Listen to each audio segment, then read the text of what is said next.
In this module, Module 20, we're going to review our state elements, the SR latch, the D latch, and the D flip-flop, which we also call a register. And then we'll talk about other state elements, multi-bit registers, enabled registers, and settable and resettable registers. Remember, we're going to use the word register and D flip-flop interchangeably. So here's a review of the state elements we talked about and introduced in the last module. So we have the SR latch, the set reset latch. So when set is 1 and R is 0, the output Q gets set to 1. When R is 1 and S is 0, the output Q gets reset to 0. And then we have the memory state where S and R are both 0 and Q just retains whatever value it had last. We also have the invalid state where S and R are both 1, and then the output Q and Q bar, the outputs Q and Q bar are invalid. So they're logically invalid. Our next state element that stores a bit of state, so Q is our state bit, is the D latch, and it's level sensitive in that when clock is 1, Q just follows whatever D does. So Q gets D is how we say that. So Q, if D changes, Q will change with it. However, when clock is 0, that's our memory state where D can change, but Q's not going to even look at it. Q will just retain whatever it had the last time clock was high. And our last state element, the one we're going to use most, is the D flip-flop. It's edge triggered. That is, when clock transitions from 0 to 1, we get an edge on clock, then Q samples D, or Q gets D. Q samples D. Otherwise, it just retains what it had last time it sampled D. We have two symbols here. This triangle indicating the edge-triggered input of clock, and then our more simplified symbol of our flip-flop, or again, our register. So here is a register, or a 4-bit D flip-flop. So we could draw it like this. So clock is connected to all of these clock inputs, as indicated by that wire. And now we have 4 bits, D0, D1, D2, and D3, and 4 state bits, Q0 to Q3. And these pictures are equivalent, so we could also draw this more concisely as our input, D3 to 0. This is our 4-bit, this slash, and this 4 indicates that that's a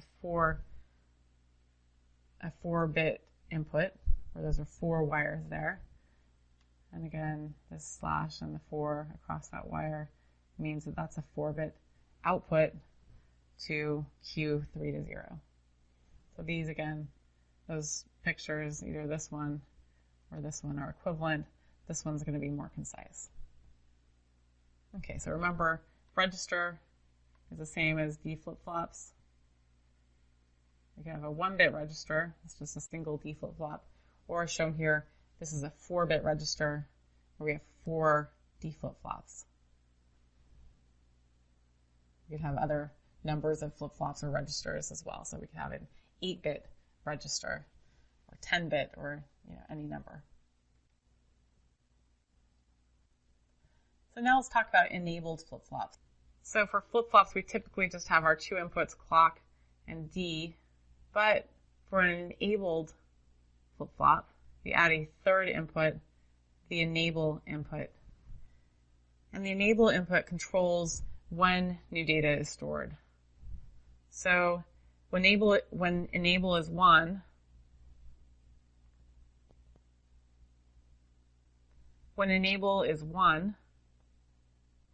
D passes through to Q just as before. So it looks just like a regular D flip-flop.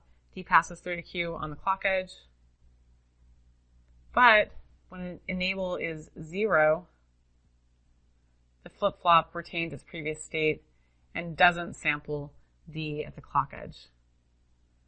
So the flip-flop is not enabled to sample new inputs, and it just retains its former value. So a question is, how do we build this? So there are several ways to build this. Probably the easiest way is to think of a multiplexer. So we'd use a regular D flip-flop, so our usual D flip-flop with our Q output. And, well, now we can think of the options. So when enable is 1, when the flip-flop is enabled, so here's our multiplexer with enable on the input here, on the select input. When an enable is 1, we just want it to act like a regular flip-flop. So D passes through to the input of our flip-flop at the clock edge. That D gets sampled. At the clock edge, D gets sampled and gets passed through to Q. But when enable is 0, new data is not sampled, and this flip-flop just retains its original value. So that Q gets sampled again at the input of the flip-flop and basically gets fed back until enable becomes 1 again and allows D to Q at the clock edge. And here it is, this implementation, written nicely. However, after we've dived down to this internal circuit, how this is actually built, now we can just use the symbol with the extra input, this enable input, that enables D to get sampled at the clock edge. So we can also have resettable flip-flops, and resettable flip-flops again have clock and D as before, as original D flip-flops, but we also add a reset input. So this is important to have a reset input because we can reset the flip-flop into a known state. So remember, when we turn this flip-flop on, we power it on, we don't know what state is being stored. Is it 0 or is it 1? But if we have a reset input, we can put it into a known state and specifically into the 0 state where Q is holding the value 0. So when reset is 1, Q is forced to 0. But when reset is 0, it just behaves like an ordinary D flip-flop. So here's the symbol, either the kind of larger symbol or the more reduced symbol. We have this added input now, the reset input. So there are really two types of resettable flip-flops. The first is a synchronously resettable flip-flop. The synchronously resettable flip-flop resets at the clock edge only. So it waits for that rising edge of clock, and then the state resets to 0. We also have an asynchronously resettable flip-flop that resets immediately when reset is 1. So it doesn't wait for the clock edge. So asynchronously resettable flip-flops require changing the internal circuitry because external to, right, if you just try to change stuff out here on a flip-flop, well, I can't do any, it's not going to change. This Q isn't going to change except for at the clock edge. So I can only make changes that are synchronous or synchronous to this clock edge if I'm working, out here. So for asynchronously resettable flip-flops where I want to change the state Q independent of the clock edge, I now have to dive in to this flip-flop and change stuff in here. So synchronously resettable flip-flops are easier to build, and we can build them just by modifying, adding logic outside of the original flip-flop. Okay, so we can figure out what we want to do. We could even, say, well, what do we want to feed in? We could call this what we're feeding in D in or something. And so basically we have D here. We have some input D and some input reset.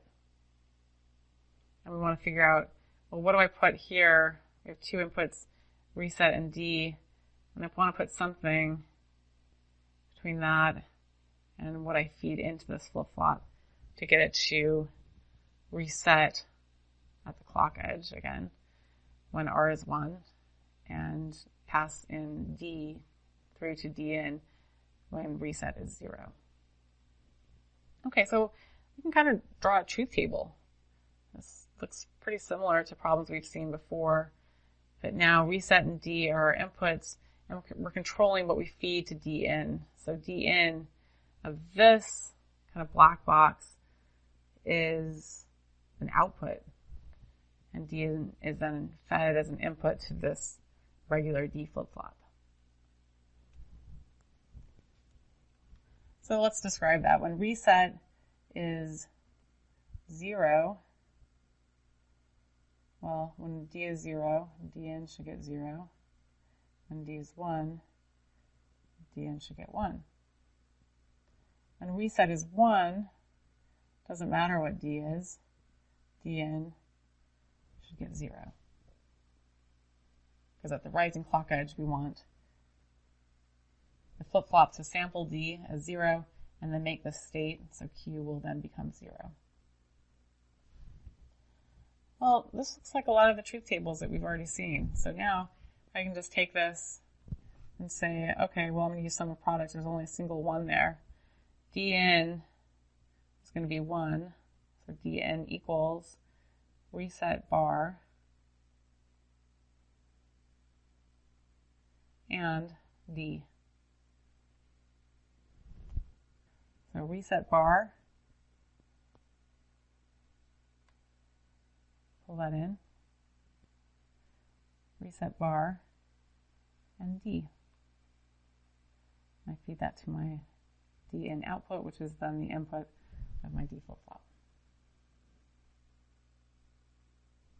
So again, we're specifying what we're feeding into our flip-flop as determined by our inputs, reset, and D, the data input. And here it is written nicely, slightly differently, where I'm feeding in reset bar. So in other words, that circuit looks like this. I have D coming in the top, and then reset is fed through an inverter into the other input. And then we called this, in the prior slide, we called that Dn. There are other ways to do this. That's one of the cool things about digital design is, well, any kind of design, is there are multiple options. So we could also use a multiplexer. So we want Dn to be, right? We could basically use reset as our select line. When reset is 0, we want Dn to be just D. When reset is 1, we want Dn to be 0. Okay, so here I am feeding, creating this output Dn. So when reset, put that on our select line. When reset is 0, we want to feed in D. When reset is 1, we want to feed in 0. So here's a second implementation of our D flip-flop. So we can also have settable flip-flops. That is, has a third input set. When set is 1, Q gets set to 1. When set is 0, it just acts like an ordinary D flip-flop. So here's our symbol. So here are our symbols for it. And again, we can, implement this in multiple ways. We can again use our regular D flip-flop. We want to figure out what we're going to feed into this D flip-flop. All right, well, we can use the same method. We now have a set input and D. Those are our two inputs to the circuit. D and set. This is, again, synchronous. So we're just going to, put some kind of circuit there on the outside of this regular D flip-flop. Okay, so when set is 0, D is 0, Dn should be 0. When set is 0, D is 1, Dn should be 1. When set is 1, however, and D is, well, it doesn't matter. When set is 1, D in should be 1. So now we can look at that and say, okay, well, how do we build that? Well, I can look at my ones here. Use sum of products. Dn is equal to first row, set bar, and D, or the second one, corresponding to this one, or set and don't care. So the don't care isn't included, doesn't matter, right? It doesn't affect our output. Okay, well that looks pretty good, except for now I can use the simplification theorem and say, well, that's actually just equal to set or D. Cool. So now we're going to get a 1 fed into our flip-flop when either set is 1 or D is 1. And here is now here's our settable flip-flop, and this one is synchronously settable. We could also have used a multiplexer with set on our select line. So if set is 0 or 1, those are the two options. What are we going to feed in to our regular D flip-flop? Here's our D in. Well, when set is 0, we want to just feed in D. When set is 1, we want to feed in 1.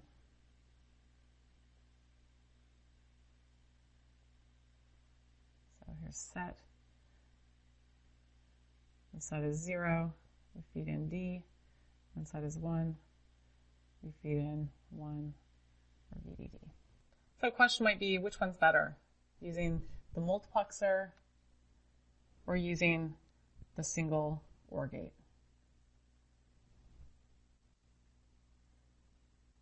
Well, now we can think about, well, what are these made of? So this is a single OR gate. What about our multiplexer? It kind of looks like the same thing. This looks, pretty similar to an OR gate. But we now need to dive down a lower level of abstraction and say, how do we build that multiplexer? And if you remember, it's actually built from AND gates.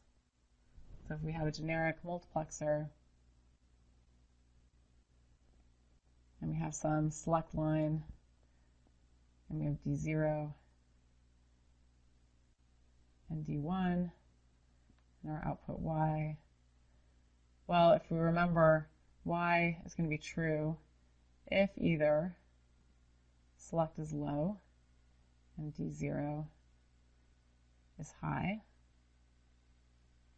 or select is high and D1 is high.